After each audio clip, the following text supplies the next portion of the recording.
He thought she was just the maid pouring his vodka. So he called her a fat pig in Russian, assuming the chubby American girl, scrubbing his marble floors, couldn't possibly understand a single syllable. He didn't know she was born in St. Petersburg. He didn't know her grandmother was the daughter of a countess who fled the revolution with nothing but a sable coat and a sapphire ring sewn into her hem. He didn't know that every insult he whispered across his mahogany table would land in her ears like a match dropped on gasoline.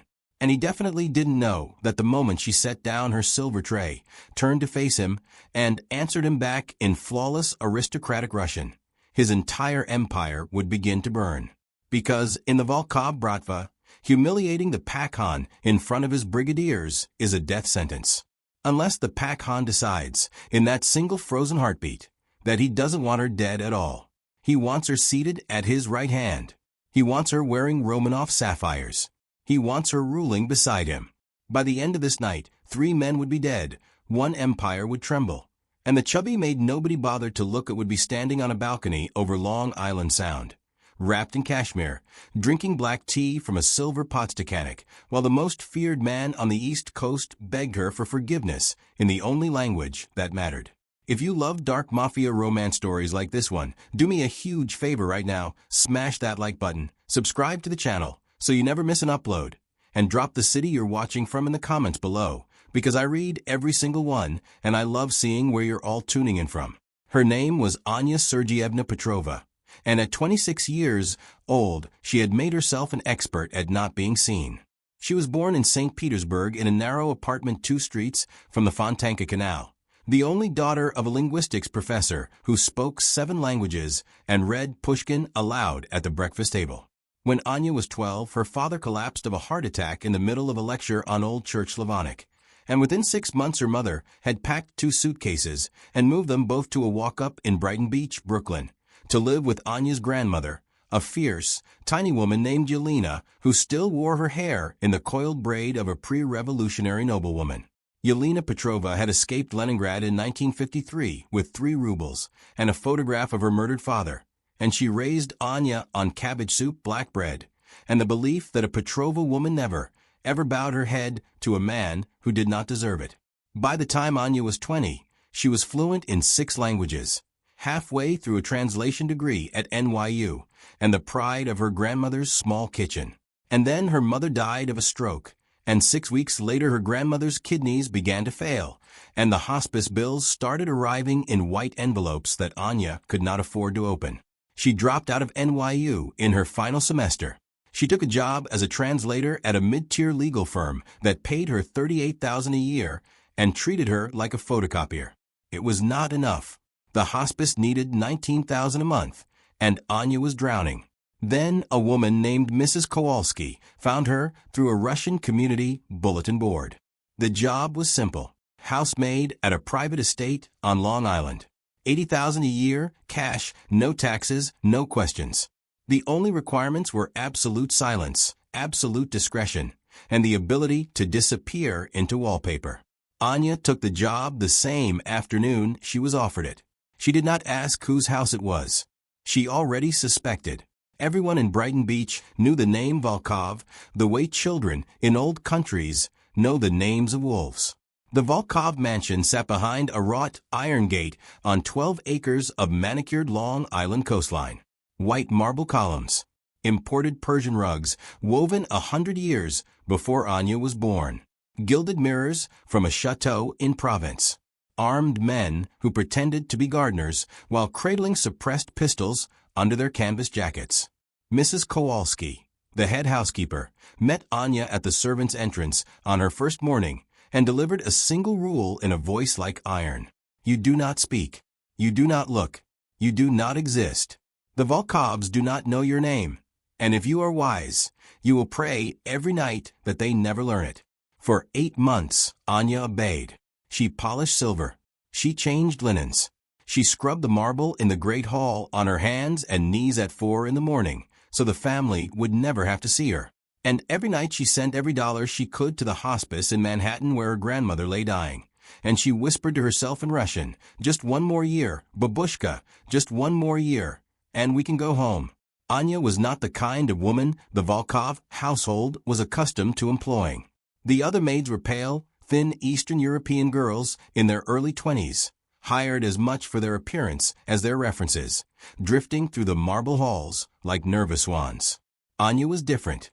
She was plus-size, softly and unapologetically so, with generous hips and a full bust that the tailor had grudgingly let out in her black uniform dress after muttering something ungenerous in Polish under his breath.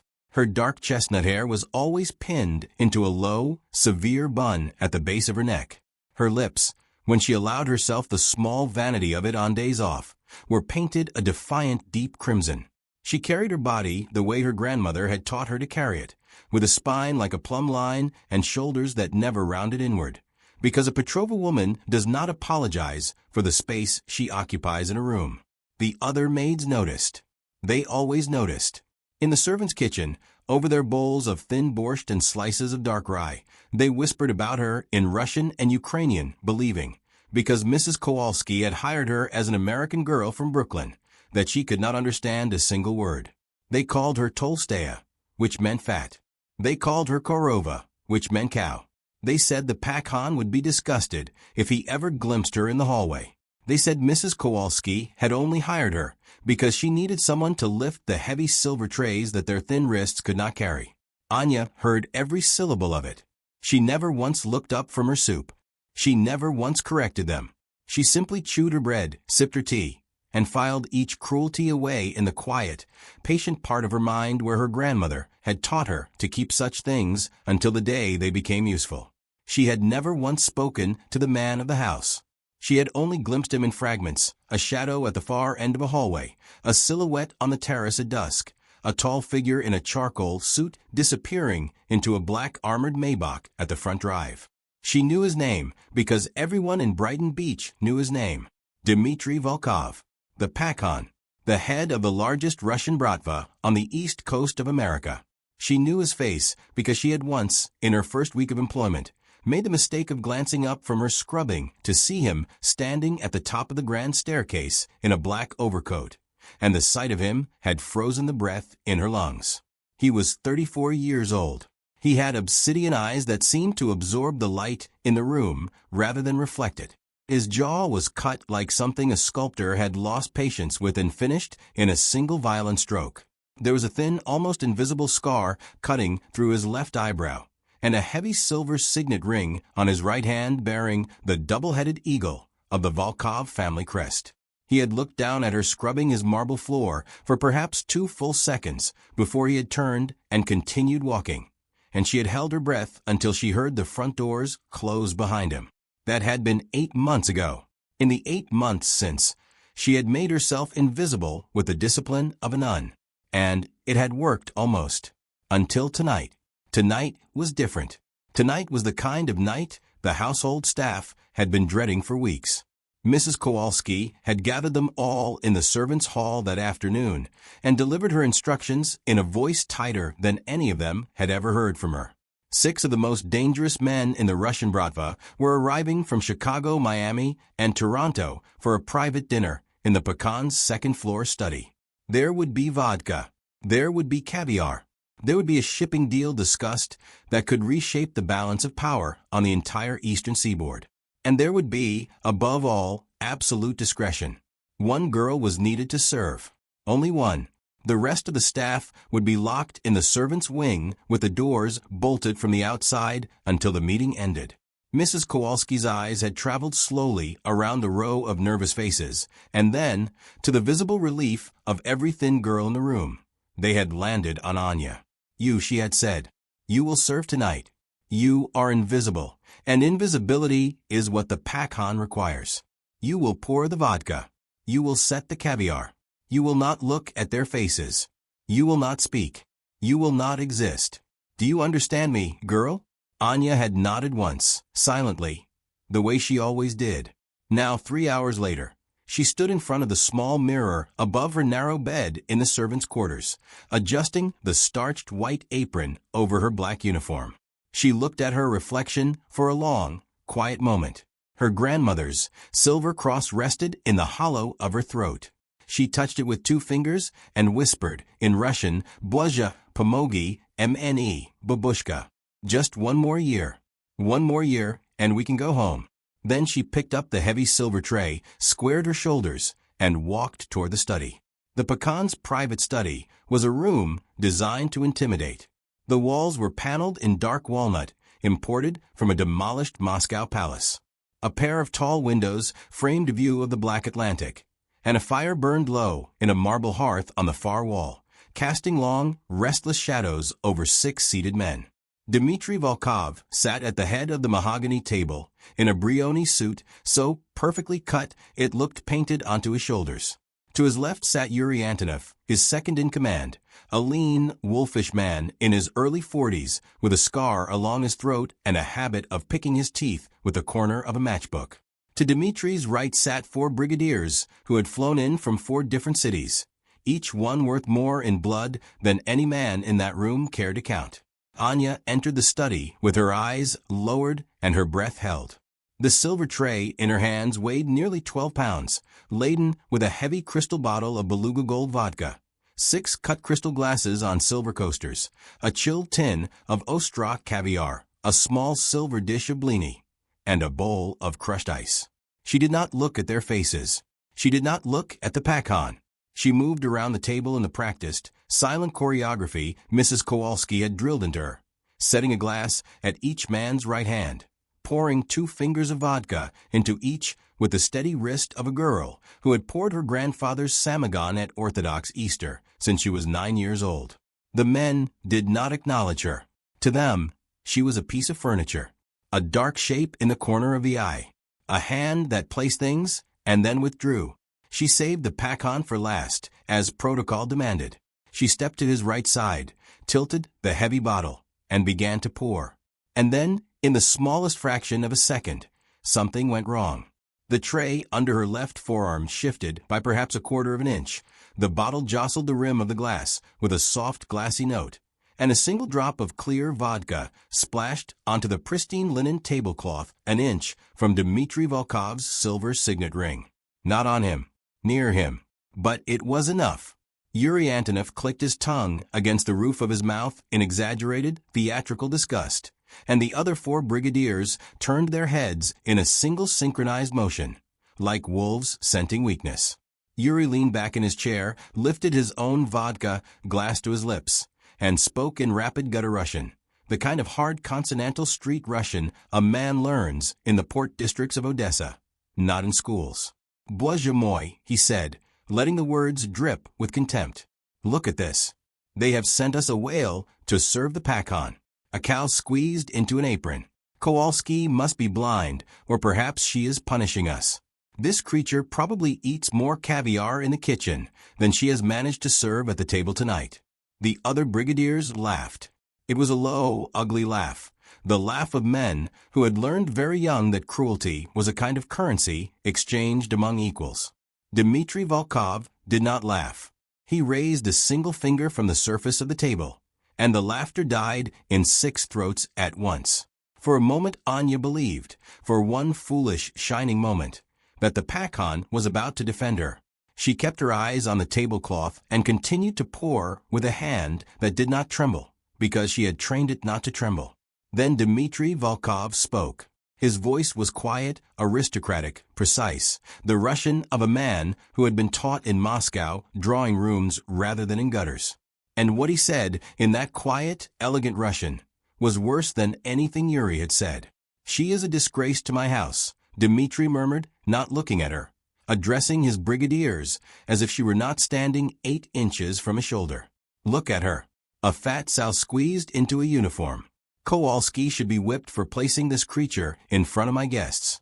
Take her out of my sight before she waddles into the samovar and shatters something that costs more than her life is worth." Anya froze. The tray in her hands did not shake, because a Petrova woman's hands did not shake, but every nerve in her spine turned to white fire. She thought of her grandmother lying in a hospice bed on the Upper East Side, her breath thin as paper. She thought of the $19,000 she owed at the end of the month. She thought of Mrs. Kowalski's iron rule, of the servants' wing bolted from the outside, of the 8 months of silence she had swallowed like broken glass. She thought of every whispered Korova and Tolstoya she had ever eaten with her bread. And then she thought of her grandmother's voice, the voice of Yelena Petrova, who had told her 1,000 times, Malishka, when the moment comes, you will know it. And on that day you will not bow your head, because you are the great-granddaughter of a countess, and countesses do not bow. She set the crystal bottle down on the silver tray with a soft, deliberate click. She set the tray down on the mahogany sideboard beside her. She turned slowly to face the Pakhan of the East Coast Bratva, and she looked him directly in his obsidian eyes. The silence in the study stretched for perhaps 2 full seconds, but inside those 2 seconds an entire universe rearranged itself. 6 of the most dangerous men in the Russian Bratva stared at the plus-sized maid who had, against every rule of survival in their world, dared to lift her eyes from the floor and meet the Pakhan's gaze. Anya stood perfectly still, her hands folded at her waist the way her grandmother had taught her to fold them at Orthodox funerals, her chin lifted, her spine drawn as straight as a rifle barrel. And when she finally spoke, she did not speak in English. She spoke in Russian. But it was not the gutter Russian of Yuri Antonov, nor the Moscow drawing-room Russian of Dmitry Volkov. It was something older and finer than either. It was the pure silvered pre-revolutionary Russian of the St. Petersburg aristocracy, the Russian of Tolstoy's countesses and Tchaikovsky's letters home, the Russian her great-grandmother had spoken in a marble parlor on the Fontanka before the Bolsheviks came with their bayonets. "Forgive me, Pakhan," she said, and her voice was low and clear and utterly without tremor. "I was unaware that in the great house of Volkov it had become the custom of the master to insult a woman in a language he assumed she could not understand. My grandmother, who was the daughter of a countess of St. Petersburg, taught me from the time I was a small child that only cowards hide behind foreign tongues. I confess I did not believe her until this evening. I see now that she was, as she was in all things, entirely correct. And then, because a Petrova woman finishes what she begins, she allowed the corner of her mouth to lift. It was not a smile. It was a small, controlled, devastating smirk, the kind of expression a woman wears when she has just placed a knife on the table between herself and a man who did not know she was armed. She held the smirk for exactly 1 heartbeat, and then she let it fade. Yuri Antonov's vodka glass slipped from between his fingers. It struck the parquet floor and shattered into 3 clean pieces, sending a small silvered pool of beluga gold spreading across the polished wood. Nobody moved to clean it. Nobody, in fact, moved at all. The brigadier from Miami, a man with a heavy silver crucifix around his neck, slowly, unconsciously, crossed himself. The brigadier from Toronto had gone the color of raw cabbage. And Dmitry Volkov, the Pakhan of the largest Russian syndicate on the eastern seaboard of America, the man who had ordered the deaths of 43 human beings in his career and lost sleep over none of them, stared at the chubby maid in the black uniform dress, as if she had just walked out of a painting he had passed 1,000 times without ever truly looking at. Anya did not wait to be dismissed. She reached for the silver tray on the sideboard, lifted it with the same steady wrists that had lifted it into the room, and turned on her heel. She walked toward the double doors of the study with the measured, unhurried pace of a woman who had decided, in the space of a single breath, that she was no longer afraid of anything in the world. Behind her, she heard the scrape of Yuri Antonov's chair as he half rose from his seat, and she heard, more importantly, the single quiet word that stopped him. Niet. Dmitry Volkov had spoken. It was 1 syllable. It was enough. Yuri sat back down. The Pakhan's obsidian eyes followed Anya across the length of the study until the heavy doors closed behind her with a soft, final click. Anya walked. She walked the length of the second-floor gallery, down the sweeping marble staircase, past the great hall where she had scrubbed on her hands and knees for 8 months, through the servants' corridor, and into the small, plain bedroom in the staff wing that had been her only refuge in this house. She closed the door behind her. She set the empty silver tray down on the narrow dresser. And then, and only then, did her hands finally begin to shake. She sat down hard on the edge of the iron-framed bed, pressed both palms flat against her knees to steady them, and drew a single long, slow breath through her nose the way her grandmother had taught her to breathe when the world was about to change. She had perhaps 20 minutes.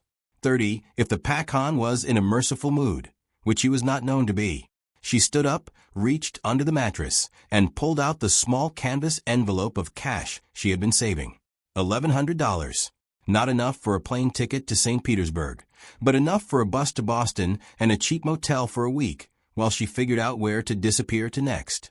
She unfolded a battered leather suitcase from beneath the bed and began to pack with the practiced efficiency of a woman whose family had been packing suitcases in a hurry for 4 generations. Her grandmother's small wooden icon of St. Xenia of Petersburg, wrapped in a linen handkerchief. Her American passport. Her Russian passport, the one her grandmother had insisted she renew every 5 years.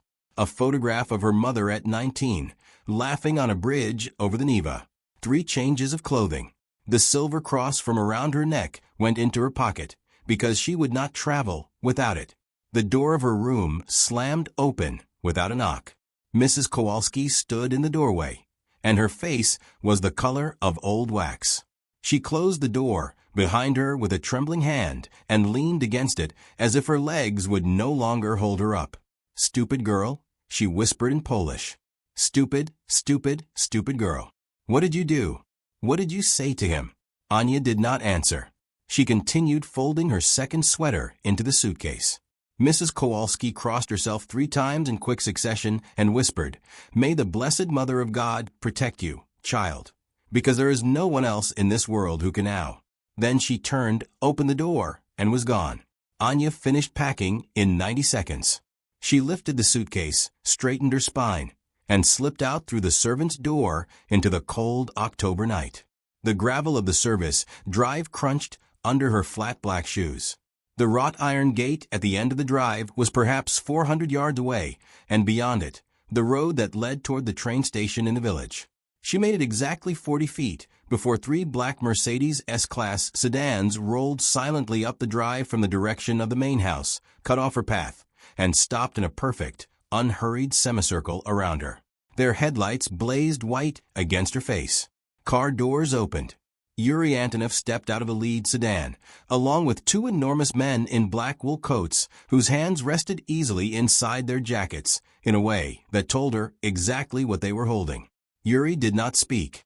He simply gestured with one gloved hand back toward the mansion. His face, in the harsh white of the headlights, was empty of expression.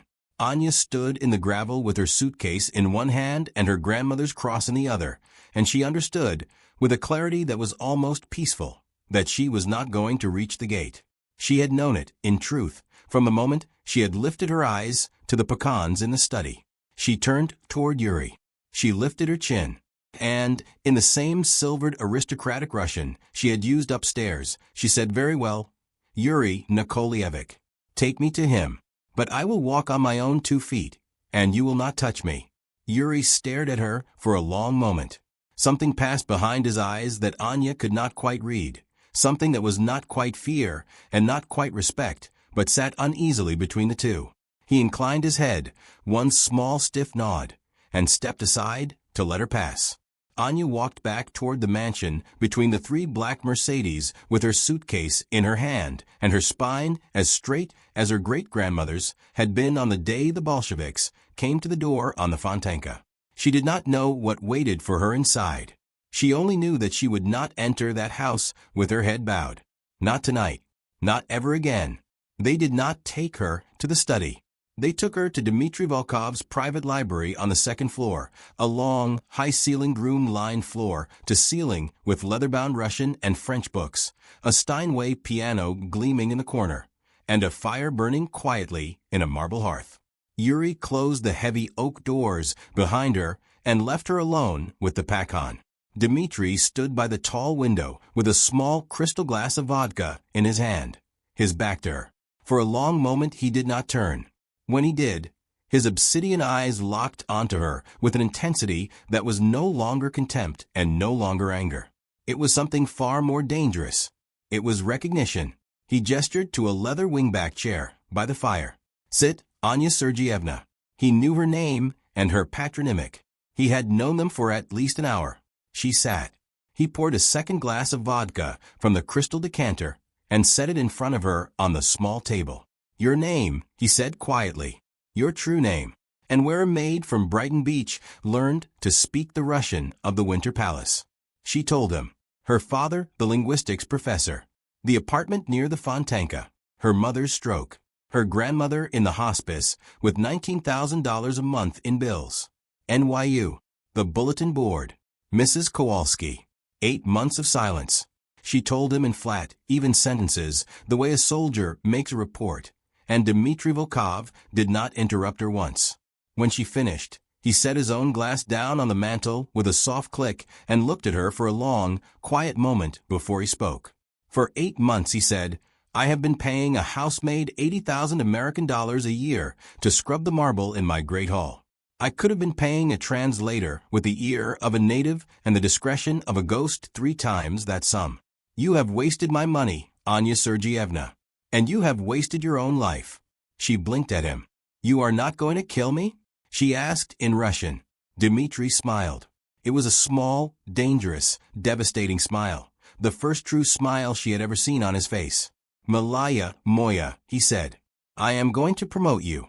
He told her about the Kuznetsovs, an old-blood Moscow family flying in 72 hours to negotiate territory, aristocrats who looked down on the American Volkovs as peasants who had forgotten their Russian. He needed a voice at his right hand who could speak the language of Tsars. He offered her the position on the spot. He offered to move her grandmother from the hospice on the Upper East Side to the finest long-term care facility in Manhattan, with a private nurse and a view of Central Park.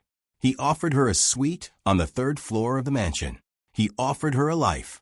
Anya lifted the crystal vodka glass, drained it in one clean swallow the way her grandfather had taught her, set the empty glass down, and said, in her silvered Petersburg Russian, "Когда мы начинаем, Pakhan? When do we begin?" Dmitry Volkov's smile deepened, and for the first time since she had entered his house 8 months earlier, she felt the terrifying, exhilarating warmth of being truly seen. If Anya's story is giving you chills, do me a huge favor right now, hit that like button.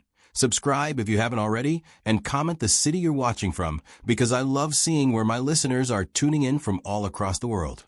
72 hours later, Anya walked out of the private elevator of the Plaza Hotel on Dmitry Volkov's arm in a deep sapphire velvet gown cut in Paris to celebrate every curve of her body, wearing a sapphire and diamond parure that had once belonged to a Romanov countess. 20 of the most powerful Russian criminals in the world turned to look, and the room fell absolutely silent. Ilya Kuznetsov, the ancient silver-haired patriarch, rose from his chair and approached her with a deliberately archaic Russian designed to trip a non-native speaker. Anya answered him in Russian so pure, so aristocratic, so perfectly inflected with the pre-revolutionary vowels of St. Petersburg, that the old man physically took a step backward and turned to Dmitry in awe. "Volkov," he said, "where did you find her?" And Dmitry, without ever taking his eyes off Anya, answered, "She was hidden in plain sight, Ilya Mihailovich. Like all treasures worth having, she translated every word of the negotiation with surgical precision. But more than that, she caught what no other translator in the world would have caught, a whispered exchange in a Volga dialect between 2 younger Kuznetsov brigadiers at the far end of the table, plotting to cut the Pakhan's throat in the parking garage and take his new woman with them. Anya did not react. She continued to translate the primary conversation flawlessly. Under the table, she tapped 3 fingers gently against Dmitry's knee, the prearranged signal for danger. His hand covered hers for one brief moment, and by the time the sun rose over Long Island Sound the next morning, the 3 men who had whispered in the Volga dialect were no longer walking the earth. There was more, of course. There was the matter of Yuri Antonov, the second in command, who had called her a cow and a whale in the study, and who Anya, in her 3 days of silent listening in the Volkov mansion, had heard making phone calls in Ukrainian from the wine cellar to a number in Moscow. She sat Dmitry down in the library and told him everything. Yuri had been feeding intelligence to the Kuznetsovs for 6 months. The failed assassination in the parking garage had been his doing. The invisible maid had heard every word of it because nobody had ever bothered to look at her. Dmitri went very still. Then he poured 2 glasses of vodka, handed one to her, raised his own, and said, to the invisible girl who saw everything. By the following morning, Yuri Antonov had been stripped of his money, his safe houses, his American papers, and his citizenship, and dumped penniless at the doorstep of the Kuznetsov compound in Moscow, with a note pinned to his coat that read, "He is yours now. He is worth nothing to us." Mrs. Kowalski was quietly retired with a modest severance, and a warning never to speak the Volkov name again. The thin Eastern European maids who had whispered Korova over their bowls of borscht were reassigned to a Volkov-owned laundry facility in Newark, where they kept their jobs and lost their comfort. And every time they folded a sheet, they thought about the girl they had mocked. 6 months later, Anya's grandmother lived to see her granddaughter honored in a small Orthodox ceremony at the Russian Cathedral in Manhattan, squeezed her hand from the wheelchair, and whispered, "Now I can go, Malishka. Now I know you are protected." She passed peacefully 3 weeks after that, in a private room overlooking Central Park, with Anya holding her hand and singing the same lullaby her grandmother had once sung to her in a walk-up in Brighton Beach. Anya was named the official diplomatic voice of the Volkov Bratva. Rival families across 3 continents began requesting her presence by name at negotiations, and they called her Tsaritsa Volkova, the Tsarina of the Volkovs. She enrolled again at NYU, quietly, under a different name, and finished her translation degree at night, while the most feared man on the East Coast waited for her in the parking lot in the armored Maybach, reading Dostoevsky in the front seat until her class was done. On the evening of the Russian consulate state dinner, Anya stood in front of the floor-to-ceiling mirror in the master suite in a deep burgundy gown, draped in imperial silk and Romanov diamonds. Dmitri appeared in the doorway, behind her, met her eyes in the reflection, and said softly in Russian, "Do you remember what you said to me that night in the study, when I insulted you at my own table?" "I remember," she answered. He crossed the room and stood behind her, resting his hands lightly on the hips he had once called disgraceful. "You said only cowards hide behind foreign tongues. Your grandmother was right, and I have spent every day since being grateful that the coward at my table was me. Because if I had insulted you in English, you would have simply walked out of my house that night, and I would have lost you before I ever knew you existed." She smiled that same small, controlled, devastating smirk from the very first night. "Then it is a good thing, Pakon," she whispered in perfect St. Petersburg Russian, "that I have decided to forgive you." He kissed the back of her neck. She closed her eyes. The chubby maid was gone forever. The Tsarina of the Volkov Bratva took his arm, and together they walked out to the waiting Maybach, ready to rule. Because sometimes the most dangerous woman in the room is the one you never bothered to look at, until she smirked and answered you in your own secret tongue. And by then, it was already far too late. If Anya's revenge gave you chills tonight and you loved watching that arrogant Pakhan learn the price of underestimating a plus-size queen, smash that like button. Subscribe to the channel for more dark Mafia romance stories every single week. And tell me in the comments which city you're watching from tonight, because I want to see just how far Anya's story has traveled.